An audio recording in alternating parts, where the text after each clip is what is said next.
propongo que partamos por el programa de hoy analizando la entrega semanal de la encuesta Criteria. No la saben, ¿no? No la han visto. O sea, no, porque la iban a publicar a las 11. Hay secretismo en el programa. Exclusiva. No se compartió con los panelistas. Funcionó el embargo. Yo la tengo. ¿Cuánto pagáis por darla? Vamos a mostrar los primeros resultados. Esta es la mención espontánea. Próximo presidente de la República. Única mención en pregunta abierta. José Antonio Kast sube 1 punto porcentual, llega a 30%. Baja Janet Jara 2 puntos porcentuales, queda en 27%. Se aprecia en el cuadro que comienza el 6 de julio. O sea, en prácticamente 2 meses baja 2 puntos. Evelyn Matei baja 1 punto porcentual, se mantiene en 14 y es su peor resultado también en estos 2 meses.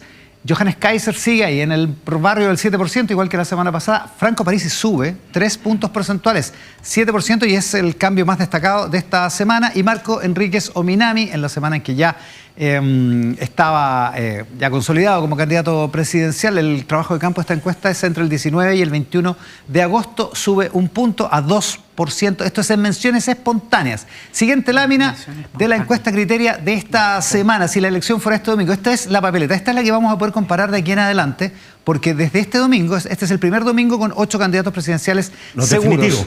Esta es la papeleta del 16 de noviembre. 30 puntos José Antonio Kast, 28 Janet Jara, 14 Evelyn Matei, 8 Johannes Kaiser, 8 Franco Parisi, 2 Marco Enríquez Ominami, 1 Harold May Nichols y 1 Eduardo Artés. 7% nulo o blanco, no contesta la encuesta. Esto no tiene comparación porque no estaba exactamente igual la semana pasada, porque no sabíamos cuáles eran los candidatos presidenciales fijos para la papeleta, a menos que el Tribunal Calificador de Elecciones diga algo, el Servicio Electoral, pero esto debería ser la papeleta del 16 de noviembre. Siguiente lámina de la encuesta Criteria, entrega de hoy a partir de este domingo en base semanal. 44%, 2 puntos más que la semana anterior, cree que el próximo presidente, no es quién le gustaría, es quién crees que va a ser el próximo presidente. Un 44% piensa que José Antonio Kast, un 28%, este es 3 puntos porcentuales menos que la semana pasada, Janet Jara, 9% Evelyn Matei, 5% Johannes Kaiser y un 4% cree que va a ser Franco Parisi. Más láminas y información respecto a esta encuesta Criteria, escenarios de segunda vuelta. Esto es muy interesante, por primera vez se mide Franco Parisi. José Antonio Kast, 50% contra 32% de Jara. Hay aquí una subida de Kast y una bajada de Jara en términos equivalentes, 3 puntos porcentuales respectivamente. 18% nulo o blanco en el escenario de segunda vuelta entre Kast y Jara. Entre Matei y Jara, 42%.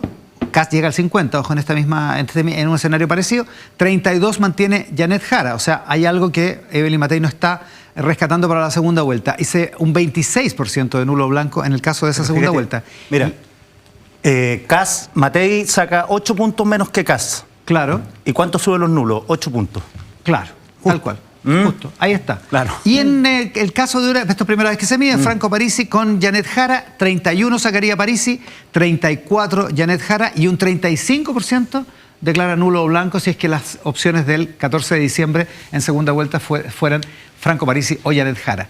Hay más información en la encuesta Criteria de esta semana. Esta es la imagen de las figuras políticas presidenciales. Esto es entre quienes conocen a los candidatos, porque hay distintos índices. José Antonio Kast tiene como un 94% de conocimiento, Evelyn Matei algo por el estilo, como 90%.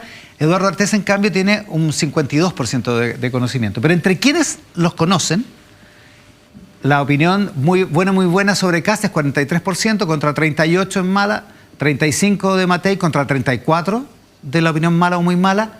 Mira, Janet Jara, 34% tiene muy buena o buena opinión, pero 48% tiene mala opinión. En la franja de abajo están los conocimientos. 90% tiene Jara, 93% Matei, 94% Kaiser. Kast. Johannes Kaiser tiene 79% y un 47% de quienes lo conocen tienen mala o muy mala opinión de él. Harold May Nichols, parejito, lo conoce un 60%, o sea, tiene mucho por crecer, pero tiene 27% de buena y muy buena, 26% de mala o muy mala. Franco Parisi lo conoce un 86%, pero un 45% de esos que lo conocen tiene mala o muy mala opinión. Marco Enríquez Ominami lo conoce un 84%, pero un 44% tiene mala o muy mala opinión de él. Y Eduardo Artés lo conoce un 52%, pero un 53% de ese público, de ese 52% tiene mala o muy mala opinión de él, un 11% apenas tiene opinión buena o muy buena. Última lámina de esta encuesta Criteria de hoy, trabajo de campo. Esta semana, entre el 19 y el 21 de agosto, Quique, una primera mirada de esto. A ver, los candidatos de oposición, no necesariamente de derecha, suman 60-61%. Incluyo Parisi, Kaiser, Matei y Kast. Claro. Eso por una parte. Segundo, José Antonio Kast siempre había tenido opinión negativa más alta que la positiva. Ahora cambia. Y Evelyn Matei siempre había tenido mejor opinión que la de Kast y cambia también. Claro. Y lo de Jara, ese 48%, es altísimo. Los encuestólogos generalmente dicen que esto es lo más difícil, o sea, esto es lo más difícil de revertir, la opinión negativa. Que es este 48% que opina mal o muy mal entre los que la conocen. Porque además, ¿qué te indica que en cuánto quedan? ¿70 días? Más o menos. La gente cambia de opinión respecto de Jara, o sea, hay un prejuicio instalado. Porque, pues, claro, es complicado eso. Sí, sí. Y la otra que el caso de segunda vuelta, Matei, esos 8 puntos que son de republicanos que no votarían por Matei. Ahora, a la hora de los que hubo, creo que votarían igual por Matei sin Matei Jara. Sí. Hoy día se pueden dar el gustito de decir que no votan. En una encuesta te da el gusto, pero en la soledad papeleta de la Cámara Secreta. En el momento de la definición. Jimena Jara, ¿qué piensas de estos números? Pucha, son números bien interesantes en el sentido de que, por ejemplo, Kast dio vuelta a ese prejuicio justamente del que hablaba aquí, que dice, es súper difícil revertir la resistencia. Bueno, esto nos muestra que es posible. Es posible. ¿Es difícil? Es posible. Y eso también lo quiero extrapolar al caso de Janet Jara. Efectivamente, hoy día hay una opinión que es más crítica que favorable, en la que ella tiene que trabajar. Ella puede dar vuelta, yo no sé si en las cantidades que necesita o le da el tiempo, pero la impresión que yo tengo es que cuando hay una resistencia con el personaje, podemos hablar del diagnóstico y de la trama. O sea, lo que esto está diciendo de todas maneras es que tenemos que cambiar de fase en la campaña de Janet Jara. La campaña de Jara. Claro, porque tenemos que dejar de hablar quizás de quién es ella. Y para dejar de que la gente se deje de posicionar en torno a quién es ella, nuestro prejuicio, me cae bien o mal, y podamos empezar a hablar de lo que ella propone, me gusta, no me gusta, me seduce o no me seduce. Porque eso podría cambiar esa correlación de fuerza. No es personal, digamos. Claro, no es sobre personal. la persona. En el caso, por ejemplo, de Franco Parisi o de Meo, también tienen un diagnóstico que desplegar y en el que ellos deberían trabajar. En el caso de Maine Nichols es bien interesante, anda como empatado y entonces tiene que crecer y tratar de ahí rasguñar lo más que pueda. Ahora pero tiene harto para crecer, porque un 60% de conocimiento deja un campo bien abierto, digamos. Y no es menor, entendido que la alineación izquierda-derecha hoy día es bien reactiva. La gente no quiere posicionarse en ese lugar. Cuando contaste a Harold May Nichols, no lo contaste como de oposición. No lo conté. No es nada, digamos. No es nada. Claro. Entonces, claro, es interesante porque él puede desplegar otro tipo de discurso que capitalice, o sea, imagínate 30 y algo de votos dispuestos a votar en segunda vuelta nulo. Es mucha gente que no está decidida todavía, casos, claro, o que no se siente seducida. Entonces ahí hay un espacio importante en el que él podría crecer. Claro, independientemente que ahora se pueden dar el gustito de no tener decisión y ahí en la papeleta uno tiene que decidir algo. Sí, pues. Isabel Pla. Yo, bueno, antes de hablar de las presidenciales, permítanme hacer una mención al acto terrorista, podríamos decir, o al acto de violencia en la región de la Araucanía, en la ciudad de Victoria, donde falleció un trabajador y hay otro gravemente herido de la empresa CMPC. Y es muy doloroso eso porque llevábamos ya varias semanas o meses con esos temas más silenciados aparentemente, y resurge un hecho que es una de las principales preocupaciones en el país y particularmente para esa región. Voy con las presidenciales. Yo primero creo que lo refleja la encuesta, lo refleja el clima, la conversación. La cancha está hoy día para la derecha. Primero electoralmente, digamos, y está expresado en la encuesta, pero también culturalmente, porque las prioridades y la conversación en el país hoy día se parecen mucho a los énfasis históricos de la derecha: seguridad, economía, gestión. Segundo, hoy día Kast tiene una ventaja electoral, ha tenido una campaña ordenada, pero sobre todo, y lo mencionaba Jimena, ha logrado de alguna manera despejarse de su marca ultraconservadora. O sea, parece que nunca hubiera propuesto, por ejemplo, cerrar el Ministerio de la Mujer, derogar la ley del aborto, derogar la ley del matrimonio entre las personas del mismo sexo. O sea, él se ha concentrado en esos 3 temas que son los temas prioritarios para el país y que efectivamente ha logrado interpretar de manera muy positiva, que son seguridad, economía / empleo, y todo Claro, lo que tiene. hay un cierto tipo de votantes a los que efectivamente se les puede haber olvidado o ya no le importa lo que propuso hace 4 años o lo que propuso antes cuando era diputado. Claro, porque no vamos a votar por lo que las personas son, sino por lo que las personas pueden ser respecto de lo que es más urgente para el país. Creo que el problema que tiene Janet Jara es que desde la primaria han ido sumando muchos flancos. La Jimena plantea algo muy importante, que es poner la pelota en los temas y en la capacidad que tú tienes de representar esos temas y ejecutar una gestión de gobierno que efectivamente enfrente lo que a la gente le importa. Pero sucede que Janet Jara construyó su marca a partir de su biografía. Entonces no es tan fácil desligarse, ¿cierto?, cambiarse de carro a estas alturas de la campaña. Suma varios flancos y creo que un flanco significativo se lo sumó el Partido Comunista esta semana al nominar a Daniel Jadwe como candidato a diputado. Se pueden tener muchas apreciaciones respecto a la presunción de inocencia, en fin, pero los códigos en la política, las señales que tú das a la ciudadanía con tu lista parlamentaria es nítida, es clara, y la propia candidata mostró su incomodidad. Y un último punto sobre Elin Matei. Hay un tema muy importante que no está sobre la mesa hoy día. Para ganar también los votos, es suficiente los votos, pero para gobernar necesita ciertas condiciones y necesita ciertas capacidades. Y yo creo que todas, y en esto a mí me parece un consenso que está creciendo, de todas las candidaturas no cabe duda que quien puede, ¿cierto?, garantizar gobernabilidad es Elin Matei por experiencia, por equipos, pero sobre todo porque ha logrado tender puentes, ¿cierto?, empezó con la otros franja sectores electoral. políticos. Sí, no, yo Porque queda falta todavía para eso, ¿no? Pero te voy a decir algo también. Porque empieza como mediados de octubre, ¿sabes? No es una franja electoral, es la constatación, ¿cierto?, de lo que ha pasado en los últimos 2 o 3 gobiernos en el país y la importancia que tiene esa gobernabilidad, que es un punto poco atractivo para los electores y por esa razón el gran desafío de esa candidatura, la candidatura de Matei, es poner el tema sobre la mesa y explicarlo de manera simple, de manera que los electores lo entiendan, ¿cierto?, y reconozcan en ella esa ventaja comparativa. Enrique Mujica. Sí, no, yo le preguntaría a Isabel una pregunta que le hicieron los empresarios en unas reuniones que tuvieron reservadas con José Antonio Kast. ¿Usted gobernaría con Chile Vamos o no? Más que con Chile Vamos, con personas ligadas a Chile Vamos. Y él dijo que sí, no había problema. Y la pregunta es, ¿tú crees que economistas reputados que hoy día están con Matei, cuadros con neuronas que están con Matei, no pasarían al gobierno Kast? Yo creo que pasarían, fíjate. Entonces, o sea, que yo creo que hay que distinguir. Por eso digo, pero el argumento de que da gobernabilidad puede ser frágil en la medida que muchos crucen el charco y se vayan con Kast.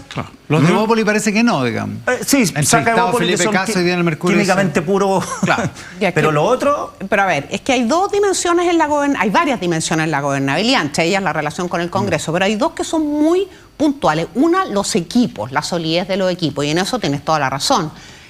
Y otra, las capacidades políticas, ¿te fijas? Entonces, una cosa es gobernar en coalición con otra coalición de centro-derecha, que no es, me da la impresión, lo que está pensando Kast, no está pensando en gobernar, me imagino que está pensando primero en ganar, y otra cosa es que tú incorpores, siempre había que pensar en eso incorpores efectivamente buenos equipos. Entonces, en los equipos no tengo duda que la gente reputada, que tiene ganas de servir, que tiene experiencia, va a estar disponible para Matei, para Kast. Claro. Pero lo otro y lo segundo, y es la dimensión tal vez más compleja, son las capacidades políticas. Cuando tú has construido un discurso, ¿cierto?, en el eje adversarial, en el eje de no a los acuerdos, en el purismo, en la radicalidad, es un poco más difícil construir eso. Todo eso suena... Yo le o sea, pero no es un es tema atractivo para los electores, lo tengo claro. Es lo que quería no es atractivo para los electores. No es muy sexy. No es cero sexy. O sea, la gestión como atributo es un medio, no es un fin. Mientras no se construye un horizonte de transformaciones, es difícil que uno adhiera a un modo, ¿no? Y esta campaña tiene en total, adolece de esta cuestión que es como quiénes son dialogantes y quiénes no son tan dialogantes. Y todas esas cosas son procedimentales, son súper importantes. Por supuesto que todos adherimos a la democracia y creemos que eso se construye a través de acuerdos, y el hecho de que sean candidaturas más de los extremos hace que nos centremos en que los procedimientos democráticos son súper importantes. Pero uno no va a votar por el que va a dialogar más probablemente, uno necesita adherir a un programa. Y ahí yo quiero decir una cuestión sobre Kast, que ha sido bien interesante, que es cómo él ha construido el encuadre de visibilidad, ¿cierto? Entonces él ha hecho que se fije uno mucho en que él es una persona muy templada, a diferencia de Evelyn Matei, que por ejemplo es mucho más extralimita, de repente tiene un carácter que es distinto.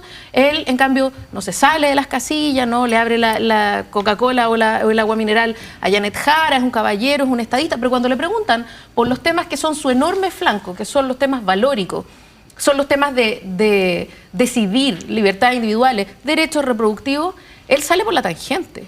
Y ha sido muy hábil, y los medios también... Pero tiene derecho a hacerlo. Él puede decir, bueno, no hablemos de esas cosas, no son importantes. Son súper importantes. De hecho, son tan importantes Claro, que son lo que si- lo que le dio un techo Pero la si vez Kast no anterior. quiere ¿no? hablar de eso, ¿qué hacemos los medios? No, pero ¿Cuántas veces hay que preguntarle? No, yo más o estoy menos? diciendo que él ha sido exitoso en construir ese framing en el que solo permite hablar de las cosas que a él le interesan. Y de esas entonces cosas cuando dice, entra el un tema país como el ya conoce aborto, mi él dice, opinión. no hay, es que no yo hay no tengo tiempo. una diferencia. Y hay tiempo. No, es que yo tengo una diferencia ahí, porque lo que hizo Kast fue no solo no hablar de los temas, hizo algo anterior y creo que le ha resultado muy bien. Él aseguró, y lo dijo con toda claridad, que en un próximo gobierno no va a estar en su agenda los temas valóricos, y lo dijo así. De hecho, lo anunció el martes en una entrevista en Televisa Radio. No, esos temas no están en el Eso no programa, está el juez claro. cumplió, no está en el programa. Entonces, cuando le ¿Qué hacemos? preguntan, si ¿Qué le hacemos? preguntan en un foro, si le preguntan en los medios, él vuelve. Ya he dicho que en mi gobierno, o sea, no he cambiado mis convicciones, pero en un gobierno no va a estar eso. Y lo segundo, y en eso yo estoy de acuerdo estoy muy de acuerdo con la Jimena, porque es lo que estamos viendo. Yo creo que la mayoría de los electores de todos los colores están mirando a quienes puedan enfrentar los problemas que le pegan todos los días, y ese problema se llama seguridad, pero en un amplio sentido de la palabra. Claro, están mirando orden. poco probable que el Ministerio de la Mujer le importe mucho. Están en otro tema. Hace a las 4 personas años hoy día de estábamos manera urgente. hablando de los activismos feministas, los activismos ambientalistas, del indigenismo. Estábamos en otro momento. Y yo creo que si tiene una particularidad esta campaña, y los programas así lo indican, es que hay un consenso inédito en las prioridades. Otra cosa son las capacidades, ¿cierto?, para implementar las propuestas, la credibilidad en determinados temas. ¿Estarán Pero de hay un acuerdo? consenso en los candidatos, incluso hasta en París, ¿sí?, ¿cierto?, que las prioridades están en la seguridad del país o en el Estado de Derecho, y luego en redinamizar, ¿cierto?, Claro, la pero- economía y el empleo. Pero incluso eso que es urgente tienes que relatarlo No hay un de una no hay- manera no más, hay de una manera más discurso. sexy. Mira, quiero dar un ejemplo. Este es el DF Más de hoy. Ojo, oye, felicitaciones a la gente del DF Más. Cumple 5 Buenísimo el años DF Más. este proyecto. Es un gran proyecto, un gran diario de domingo. Ahí está, perdón. 30 años la tele todavía no. Saludos Ya. a la editora María José Gutiérrez. Saludos a María José Gutiérrez y a la gente, a toda la gente del DF, que realmente es un proyecto extraordinario. Tiene un diario el sábado, Señal DF, que ya va por su 2.º año, y este que cumple 5 años. Y en este, lo ven ahí, ese señor es Javier Echeverri, Sí. que lo echaron de su cargo de director de impuestos internos. ¿Por qué levanta la mirada así? A ver. No, Da su primera entrevista. Se me perdió. Su primera entrevista post. Escribe Quique Mujica en el DF Más hoy día. Sí. Evelyn, llegará tu momentum. Todo sobre los candidatos presidenciales. Pero espérate. Le preguntan a... Ay, justo se me perdió. A Javier Echeverri. ¿Por quién va a votar? ¿Jara, Kast o Matei? Voy a ver, dice. Está como Este es el Calisto. director de... ¿Ah? Está como Calisto. Este es el director de impuestos internos que nombró Gabriel Boric. Sí. Voy a ver, pero ciertamente no voy a votar por la Janet Jara. Ella quiere ganar y ha hecho lo posible. Yo quedé muy molesto cuando ella criticó a Carolina Toá por temas de seguridad, cuando fueron los propios comunistas los que se opusieron a muchas leyes. No me gusta ese tipo de actitudes. Y después habla mucho de la ley de pensiones, pero al final, en el Senado, el que sacó la ley de pensiones fue el ministro Marcel. Ella tuvo que salir de las discusiones en algunos casos para que la ley pudiera seguir avanzando.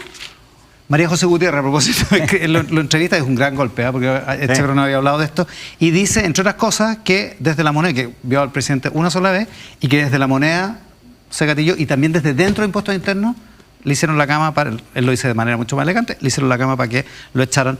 Lo que él dice es, hubo una maquinación para despedirme. Eso porque... Lo pongo el ejemplo porque esto tiene vértigo. Esto es sexy, esto mueve un poco la agenda, esto... Te puedo poner me otra cosa que sorprende. podría mover la agenda, y creo que ha pasado inadvertido. O no vamos a comentarlo de Javier Echeverri. ¿Quién es el nuevo ministro de Economía? Nicolás Grau viene al programa. No, viene. de Economía. Ah, de Economía, Álvaro García. ¿Qué dijo Álvaro García hace un mes en Es que Tolerancia quería decir que Cero? Nicolás Grau venía al programa. ¿Qué dijo? ¿Qué dijo? ¿Qué dijo Álvaro García cuando le preguntaron, ¿se va a incorporar? ¿Usted se incorporaría al equipo programático, al ¿De grupo de Janet Jara? economistas de Janet Jara? Él dijo, creo que no, tiene un proyecto que no... Y no lo que hizo. no conversa con mis ideas, pero hoy Y día no es lo el hizo. ministro de Economía del gobierno que respalda esa candidatura. Es muy parecido. ¿Tú dices que es una contradicción? Es análogo a lo que plantea, es análogo a La lo que política plantea está llena de contradicciones toda la Echeverría. vida. Disonancia cognitiva propia de los políticos. El ¿Para qué vamos a político- hablar de Calisto, claro? Miguel Ángel Calisto, Daniel Jadwe, opositor al gobierno, y está en la lista parlamentaria. ¿Qué va a hacer Janet Jara cuando tenga que ir al distrito? ¿Sacarse las fotos con Jadwe? Cuando ella misma dijo que... O el propio Jadwe se sacará foto con Janet Claro, porque Jara. Bárbara Figueroa dice que hay que leer la frase, hoy día en la entrevista dice que hay que leer la frase completa cuando Janet Jara preferiría, dijo, que estuviese resolviendo sus asuntos judiciales. La frase esa es. No hay nada que leer completo ni interpretar. No, porque claro, Bárbara Figueroa dice porque los partidos tuvieron... Ah, pero eso da lo o la mismo. candidata no tuvo nada que ver. Ella dijo que preferiría que no fuese candidato. Eso es lo importante de la No, pero cuña. ¿qué va a decir Bárbara Figueroa también? Po? Claro, Si es pero la secretaria sí, general no, del lo partido. entiendo. Sí, lo que pasa, digo, va a estar Janet Jara con Jadwe en eso. Entonces, todas estas elecciones están llenas de contradicciones. Por eso te digo que, y además, ojo, en la medida que Matei no suba, está casi, más que la está doblando, van a moverse piezas hacia acá. Si los parlamentarios son empresas propias. Que es algo lo que pasó esta semana también. Mellado. Jimena Jara. Yo me vuelvo a Por ejemplo, preguntar. viene Rodrigo Galilea también al O programa. sea, estas divisiones dentro del oficialismo, digamos, no son una sorpresa y son, yo creo, súper nocivas para una campaña de unidad. O sea, que salga alguien diciendo, ya, yo no voy a votar por la candidata que a mí, que me corresponde porque no me gustó esta cosa específica. La verdad, yo no sé si suma a una candidatura. Por supuesto, entiendo que no es la intención de él sumar, ¿no? Y el problema, creo yo, es ese, que hay mucha gente que apoyó otra candidatura, yo también la apoyé, la de Carolina Toá, pero que no se siente convencida ni convocada para trabajar en una candidatura de Janet Jara. Pero Y sí ahí- votar en segunda vuelta por ella. y a mí me parece que es importante que la campaña también pueda convocar a ese mundo. Porque hoy día es un mundo que está dividido y una franja, yo creo que la mayoría del socialismo democrático se suma y con intención a trabajar por Janet Jara, pero hay una parte que no está siendo atendida, que no está siendo cuidada, que no está siendo tratada y que además se está hablando en los medios. A mí eso me parece que es complejo, me parece que hay que hacer algún nivel de O sea, contención. te armo- y que hay te que- armo un es escenario- un- Hay es vi una una complicación. vi una nota en La Tercera hoy día que expone, ¿cierto?, un grado de desafección entre el oficialismo, particularmente el gobierno, y la candidatura de Janet Jara. Una nota larga, ¿La de Francisco dos o Artaza, tres, esa? sí, 2 o 3 páginas que expone, ¿cierto?, lo que está planteando la Termina. señora. Porque efectivamente no es posible tener una candidatura de unidad si es que no es de unidad, ¿cierto? Y que vamos a estar disparando desde distintos flancos hacia la candidatura, ¿no? También sale una entrevista en La Tercera de Esteban Valenzuela, que cuenta cómo Un salió. estadista, ¿eh? Entonces, claro, él O no, sea, no dispara no, contra lo digo nadie, en él dice serio. nosotros vamos a trabajar por Janet Jara, él trata de dividir el problema. Entonces mantiene dentro Porque de la podría casa... ser- podría haber los- salido pelando. Él fue la víctima en esto. Mantiene dentro de la casa los conflictos. Y yo creo que eso es parte de la disciplina que se busca y que uno veía y hoy día no ve, ¿cierto? Entonces hay que operar en un mundo en el que los propios se descuelgan como quieren, donde quieren, y eso es un problema. O sea, Entrevista a Francisco parlamentarios Artaza, propios parlamentarios del sector de Belín Matei, que hoy día están en comisión de disciplina de sus partidos porque ya dijeron que van a apoyar a José Antonio Cast. Estos Oye, goteos son muy complejos. me dicen desde republicanos que nunca han propuesto derogar el matrimonio homosexual. Otra cosa es que hubo en algún momento alguna declaración anti-homosexual o anti-gay, pero nunca han propuesto derogar el matrimonio homosexual. Ahora, Dentro de todo eso, muy bien. perdón, yo aquí. creo que el problema, no sé si coincide Isabel, el problema de Matei es que no logra crecer en los sectores populares. Y eso es difícil. A ver, porque han hecho noticias, está bien que sea así, porque tienen que ordenar sus comandos, pero es que uno que entra, otro que sale, 2 que entran, 3 que salen, Comando que se anduvo desordenando esta que semana. cambian al jefe de prensa, eso a la gente le importa un huevo. Un huevo. O sea, en la ventana encerronada nadie se despierta diciendo, oye, echaron a Gómez no sé cuánto, el asesor de ecuatoriano. Entonces, si no, Kast está ganando los sectores populares, C3D, le está ganando a Jara incluso. Ya, pero en eso, ¿es funcional o no a esa lógica lo de Juan Sutil esta semana, en una entrevista en CNN Chile? Esta idea del gobierno dictatorial, lo que no es una dictadura. ¿Ah? Obvio que no. No mueve la O sea, aguja. como no es funcional, retrotrae el diálogo a un momento que a Evelyn Matei no le conviene, tiene que volver a hablar de la dictadura, o sea, ella está tratando de salir, le costó un montón. Es medio raro, ¿no? Ahora digamos que, O sea, el medio que- desordenado. No, que primero- espera, digamos que el candidato que va primero por lejos es Kars, que es partidario del gobierno militar, de la dictadura. Entonces, De hecho, si le preguntan, capaz que diga gobierno militar, digamos. capaz que diga gobierno militar. Ya que estamos. Entonces, ojo con eso, porque Estado dice, no, que habló de dictadura, todo también. No, pero, creo. pero si Matei necesita un voto de centro, gente que hubiera antes votado por la Concertación, yo conozco gente de la Concertación que no votaría por Matei precisamente por eso, Claro, pero por Matei, ese asunto. Matei era fácil de no meterse en el problema. Y sí, Sutil lo reafirma. Era digamos. fácil de no mira, meterse en el problema, porque era yo- cosa de decir, lean la carta que mandó Evelyn Matei al Mercurio y yo con eso me quedo, cuando Yo- le respondió Claro. a Sebastián Edwards. Bueno, por eso Sí. tiene que termina pidiendo disculpas, ofreciendo disculpas Sutil Mira, por esto. dos Isabel Paz. cosas. Uno, yo creo que Kast ha tenido una campaña ordenada en toda la línea. El único vocero es él y el presidente de su partido, prácticamente, no hay otro vocero. En segundo lugar, un foco en los temas, dicen no me van a sacar de las urgencias y de esa manera también, ¿cierto?, cierra todos los flancos que pudieran generarse en temas que son controvertidos, que pueden importarle un pequeño grupo del país, te fijas, que no tienen una gran densidad electoral, pero que te hacen ruido. Y ha sido ordenado, y ha sido metódico, y ha sido disciplinado. Es un solo partido, ese es un tema, También es cierto. que es distinto una candidatura de coalición. Y al frente, yo siento que en las últimas semanas, ¿cierto?, la campaña de Evelyn Matei, la veo, por lo menos se ha ido ordenando. El problema es si tiene tiempo, ¿cierto?, de si está a tiempo o no está a tiempo de repuntar De en las darle encuestas vuelta. para pasar, ¿cierto?, a un lugar que Ya, le pero tú dices permita que esto es un traspié competir. nomás, lo de Sutil. Es un No, traspié. yo creo que es que las cosas no son aisladas, pues. No es un traspié. Ahora, creo que Ahora tuvo no la pasó, suerte creo tuvo que la pasó, suerte que se fue, creo que- se fue Marcel. O sea, lo que pasa es que Se fue Marcel y pasó lo de Buenos Aires. Buenos Aires cambió la y agenda. son temas que la Jimena lo ha dicho varias veces, son temas que le importan, ¿cierto?, a un sector del país, a un 30% que está siempre politizado, muy informado. Yo estoy en ese porcentaje, pero no alcanza, ¿cierto?, para hacer ruido. Pero no se puede Ahora- mirar de forma aislada porque han habido varios temas. Ahora, es una Ojo, campaña ojo, más convocante, que en más panel, grande. en panel ciudadano en ese Y lo grupo más segundo, politizado espera, gana Jara. Espérate, y lo segundo. Kast gana por el otro grupo, el voto, el que no es politizado. en los votantes habituales gana Jara. Gana Jara. Eso es para el Segundo, ciudadano de que y se un veía ayer en segundo el tema, que Mercurio. es cierto que la candidatura Matei ha apostado, ¿cierto?, al centro, a los votantes de la Concertación, a quienes se sienten huérfanos porque Carolina Tovar no fue electa en la primaria. La pregunta es cuál es la densidad electoral de ese grupo. Y a jugar por la encuesta, uno se da cuenta que la densidad electoral no alcanza, ¿cierto?, para cambiar el track y volver a subir. O sea, es un grupo acotado que no te alcanza para cambiar el curso, ¿cierto?, de la curva en las encuestas. Jimena Jara, que como hemos dicho, no es pariente de Janet Jara. No soy.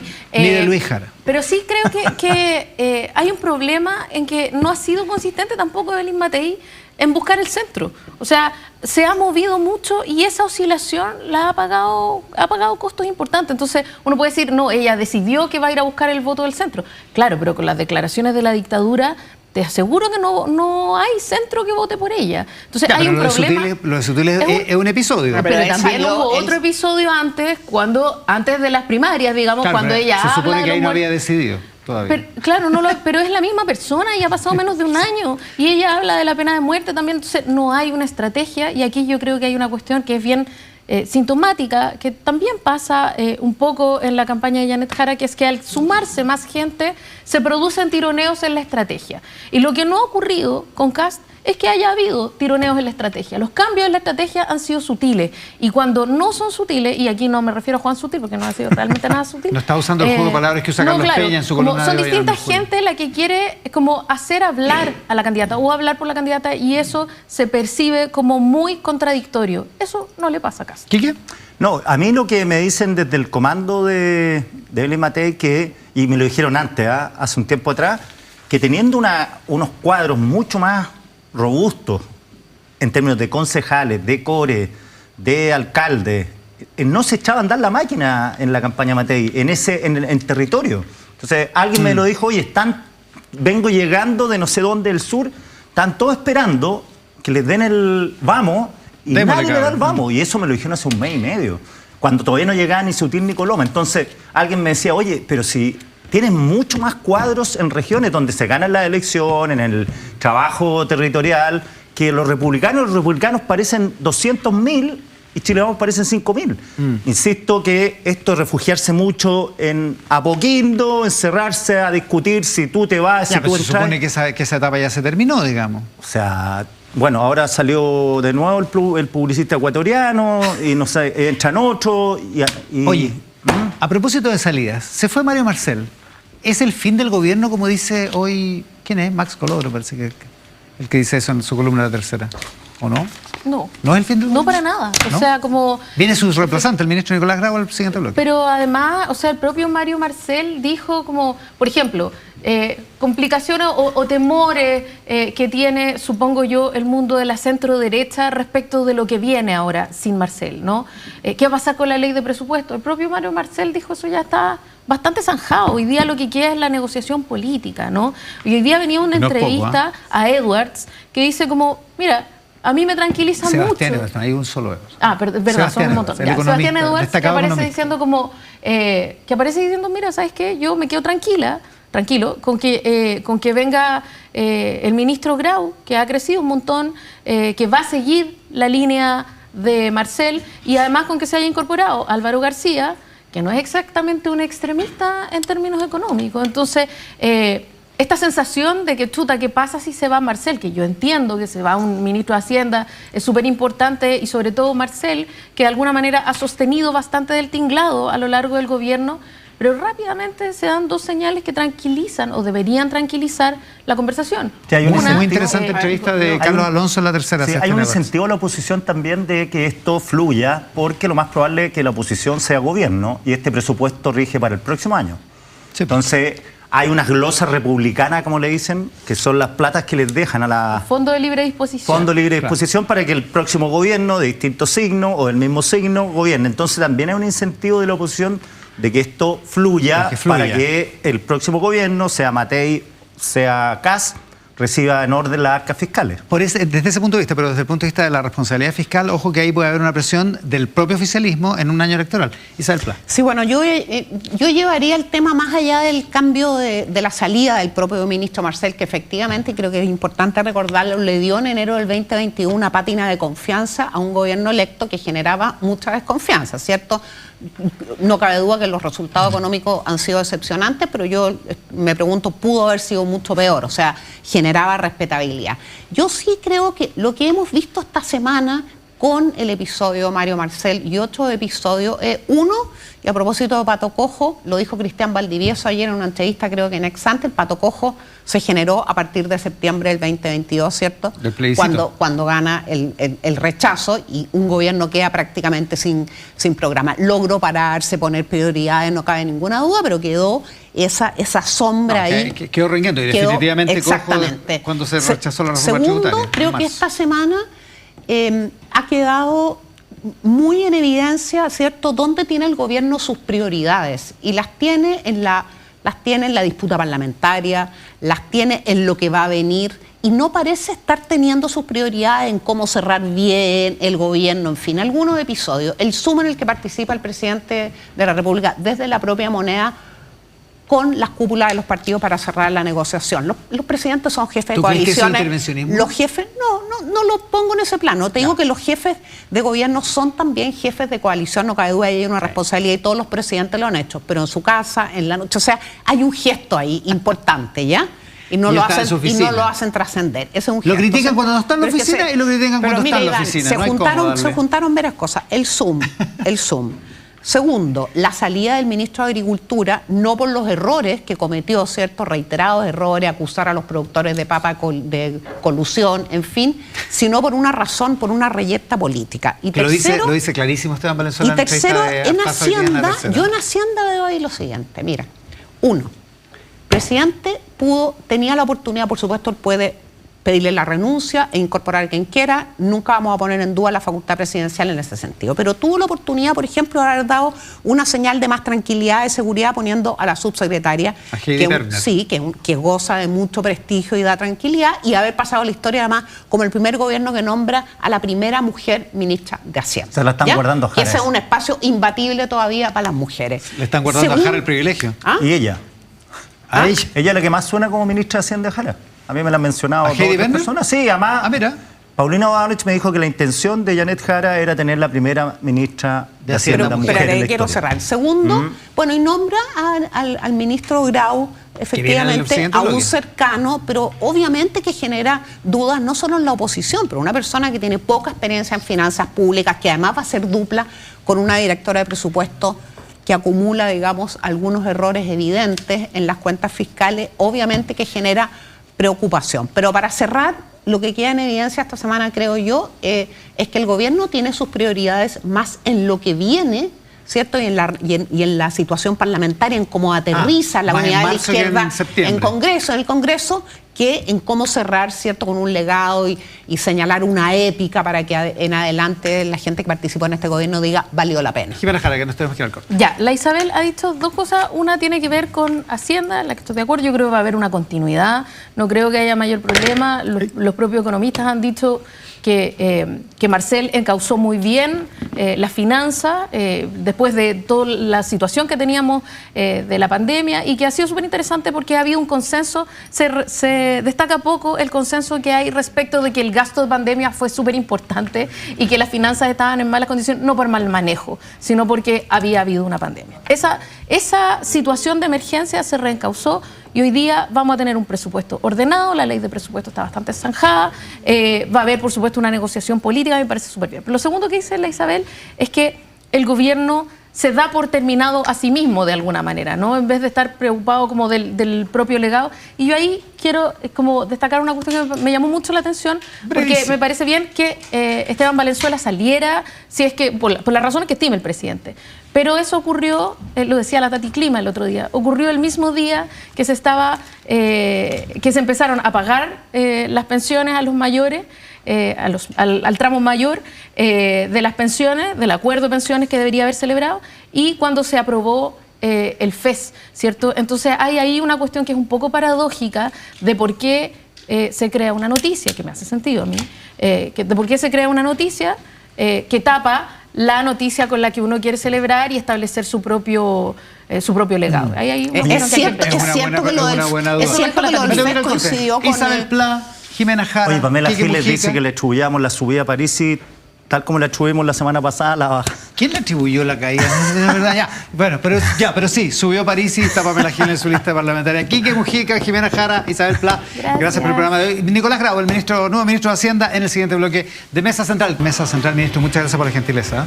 Oliván, al contrario, gracias a ti por la posibilidad de conversar. En este cargo. Mi primera entrevista en este cargo, así es. ¿Sabes que yo pocas veces he visto un escrutinio tal de una persona que asume un cargo de esta manera? Hay como 48 páginas de diario hoy día escritas sobre usted. ¿Cómo se aguanta eso? Hay que tener el cuero duro, supongo. Bueno, yo creo que todo el país entiende que este es un cargo muy importante. El resguardo de las finanzas públicas, el liderazgo en materia económica. Hay temas de economía internacional, financieros, macroeconómicos.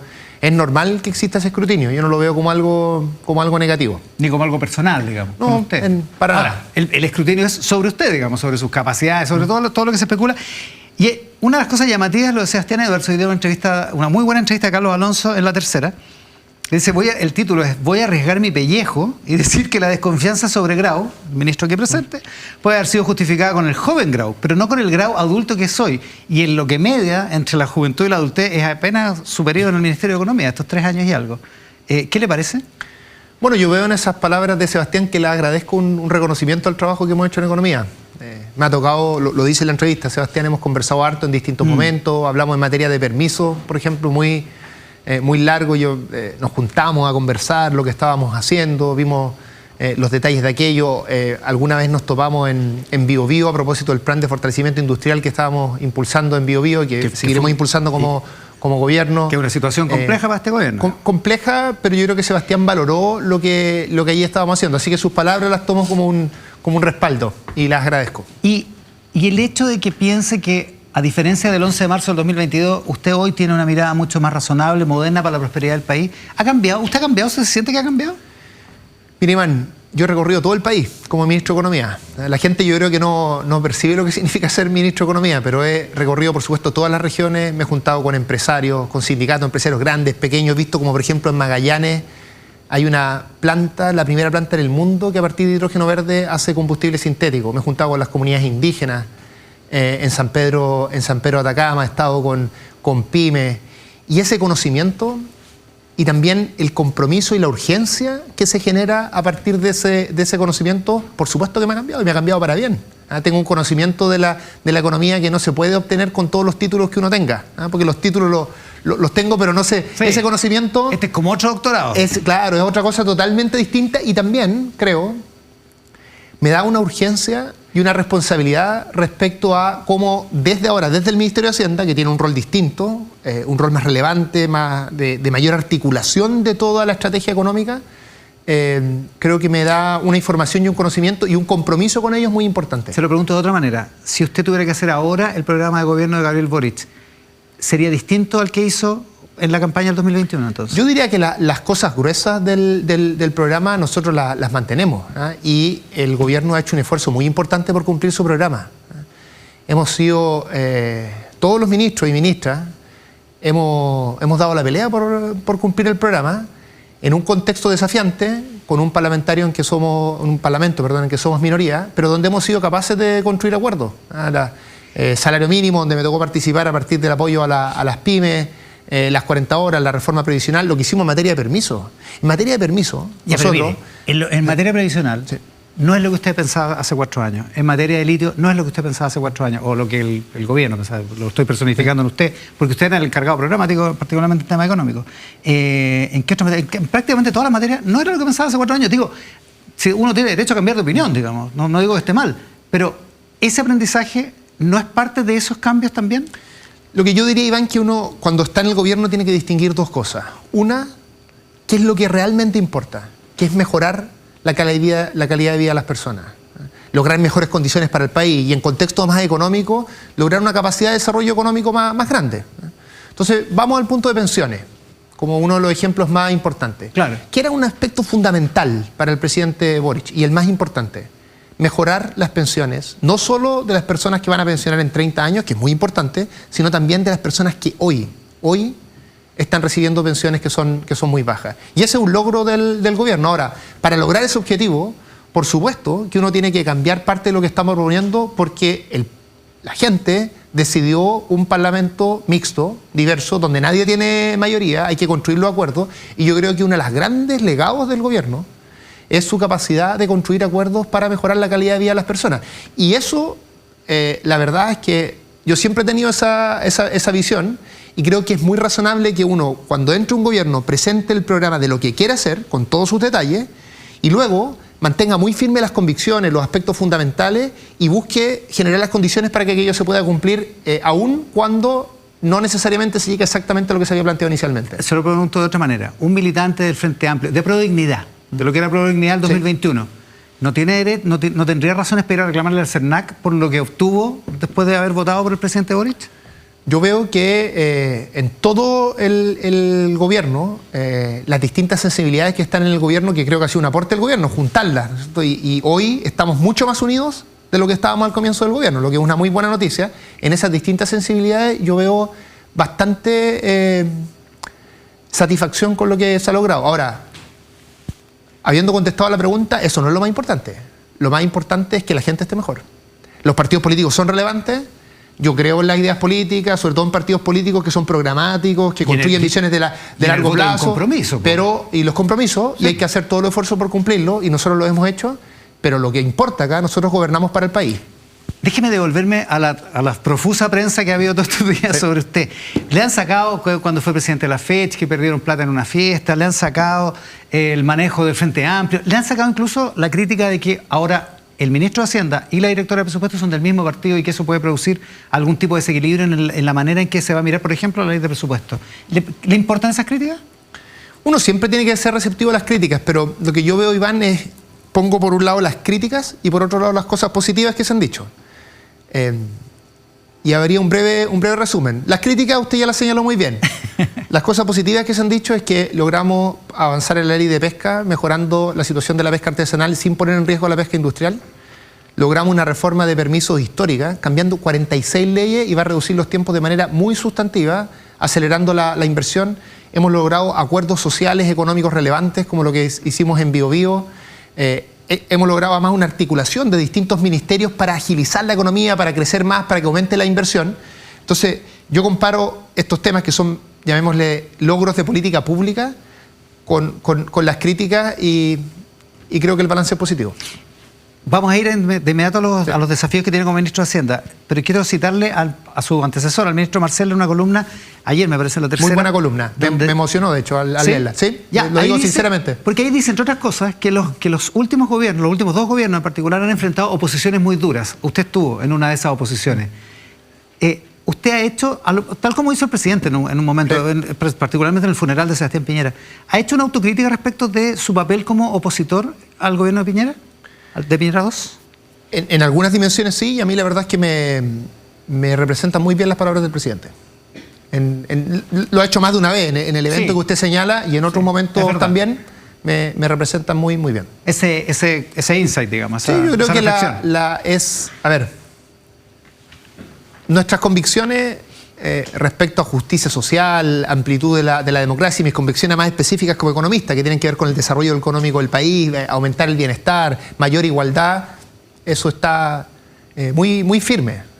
Pero por supuesto que ejercer un cargo de esta naturaleza, y sobre todo en el caso del presidente con mayor razón, da una perspectiva distinta y el presidente creo que,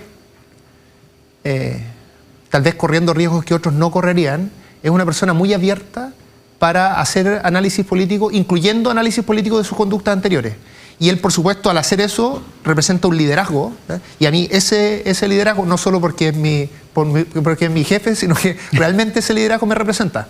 Ya, oiga, hablemos de desafíos. Primero, el más importante de todos, que es la ley de presupuesto, porque probablemente la ley más importante del año. ¿Cuán avanzada está y ¿Cómo va a afrontar la tramitación propiamente tal? Todo lo que queda para presentarla a fines de septiembre y luego la tramitación en los 2 meses de Congreso. El proceso de presupuesto es muy largo. Sí. Los ministerios empiezan un trabajo con la dirección de presupuesto desde marzo incluso. Se ven las propuestas de cada uno de los presupuestos y después eso todo lo trabaja DIPRES en conjunto con las máximas utilidades del gobierno y después con los ministerios nuevamente, y eso finaliza el 30 de septiembre, finaliza entre comillas, con el ingreso del presupuesto. Por lo tanto, esto está muy avanzado y nosotros estamos ahora en la recta final para ese ingreso. Y lo que está avanzado es algo que expresa de manera muy bien las convicciones del gobierno en esta materia. La convicción principal, por supuesto, a la hora de definir la ley de presupuesto es que actuemos de manera responsable en materia fiscal. Y eso que ha sido, yo diría, una característica muy firme del gobierno, es algo que por supuesto se va a mantener con la misma firmeza durante la discusión de este presupuesto. O sea, en ese aspecto no hay innovación. No hay innovación. Ya, lo que pasa es que hay hartas cosas. Uno, este presupuesto tiene que dejar una cierta holgura para el gobierno entrante. No sabemos cuánto puede ser eso. 2, es un periodo electoral. Y el oficialismo probablemente presione a su propio gobierno para que suelte un poco más la billetera, precisamente en ese tipo de discusiones que electoralmente pueden traer réditos. Y tercero, está también la presión de que tiene que ser un presupuesto austero, digamos, desde el punto de vista del crecimiento del gasto, ¿no? Mire, yo diría que tiene que ser un presupuesto responsable. Y un presupuesto responsable significa que nosotros como gobierno nos hemos definido una trayectoria para ir reduciendo el déficit estructural y de esa manera contener la deuda, que es algo muy relevante. Una trayectoria que está dada, o sea, digo, no va a haber cambio en eso. Es dada, es transparente y es una de las fortalezas institucionales de cómo se discute el presupuesto en Chile. Claro, y el gobierno, para explicarlo a quienes nos están viendo, porque a veces estas cosas son un poco ajenas, lo que hace un gobierno cuando llega, tiene algunos meses para aquello, es que define una trayectoria fiscal. Y después eso permite que la misma ciudadanía, los distintos partidos políticos, los parlamentarios, evalúen cómo el gobierno lo hace respecto a esa trayectoria. Y esa trayectoria que es de cuánto gano y cuánto gasto, claro, como cualquier familia. Exactamente, que define un déficit, un superávit al que uno quiere llegar. y nosotros vamos a cumplir con esa trayectoria, por supuesto. Con la misma trayectoria que dejó Marcel, digamos. Eso, por supuesto, hay un decreto que está en toma de razón de Contraloría, pero es un decreto ya público, transparente, donde nosotros señalamos cuál tiene que ser la trayectoria de responsabilidad fiscal, y esa trayectoria, por supuesto, que la vamos a cumplir. Ya, eso indica un cierto nivel de y ese pero yo diría que es el parámetro más importante porque da cuenta del compromiso en materia fiscal. Claro, lo que pasa es que ese número en rigor es un porcentaje respecto de los ingresos, y también el mismo ministro lo decía, digamos, uno de sus grandes dolores fue haber sobreestimado los ingresos en el 2024. Desde ese punto de vista, ¿qué se está haciendo para estimar muy correctamente los ingresos del 2026? A ver, si no ahí se yo diría dos cosas, Iván. Lo primero, un cierto recuento de lo que ha sido la política fiscal de este gobierno. Este gobierno llegó después de una administración que por razones atendibles, porque estábamos en el COVID, se tuvo uno de los déficits fiscales más grandes que hemos tenido en nuestra historia. Y eso significó que en el año 2022 hicimos un esfuerzo gigante en materia fiscal. Y no solo cumplimos la meta, sino que la sobrecumplimos.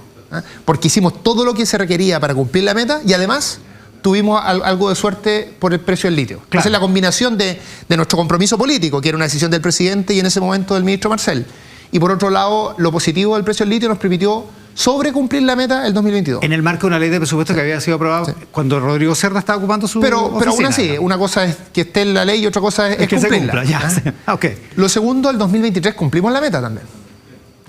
Y el 2024, efectivamente la meta no se cumplió, pero no es que se cumplió porque el gobierno... se cumplió por harto, Sí, usted tiene toda la razón, pero no es que se cumplió porque el gobierno gastara más. De hecho, el gobierno gastó menos de lo que estaba en el presupuesto. Porque se sobreestimaron los ingresos. Lo que sucedió es que por distintos cambios que se habían hecho antes de nuestra administración y las estimaciones que se señalaba iban a tener estos cambios, se sobreestimó efectivamente los ingresos. Eso ha sido corregido a propósito de su pregunta. Los equipos técnicos de DIPRES son equipos de mucha solidez, dirigido esto por la directora Javiera Martínez, y a partir del análisis interno y también el trabajo con organismos internacionales se ha corregido para que no tengamos nuevamente ese problema. O sea, deberíamos poder confiar en lo que se está presupuestando para el 2026, en términos de gasto y en términos de ingresos. En materia de ingreso, por supuesto, y en materia de gasto nosotros hemos ido bajando. Déjeme, para darte un poco de perspectiva, Iván, con esta idea de que en gasto se ha hecho un esfuerzo muy importante. En términos efectivos, el gasto en nuestro gobierno ha crecido en torno al 2% real. En la administración anteriores, los 10 años anteriores, crecía más del 7%. O sea, se está haciendo un esfuerzo de contención de gasto y de repriorizar, muy importante. Yo esto lo viví como ministro de Economía. Mire, yo el presupuesto, en abril, cuando estábamos construyendo el presupuesto del Ministerio de Economía, nosotros hacíamos nuestro presupuesto al 98%. Es decir, teníamos que en términos reales gastar menos. ¿Y por qué la Dirección de Presupuesto hace esto? Porque eso le da espacio para reasignar a las prioridades que tiene el país, a las prioridades sociales, a las prioridades de seguridad, las 3 seguridades que ha establecido este gobierno: seguridad económica, seguridad social y, por cierto, seguridad pública.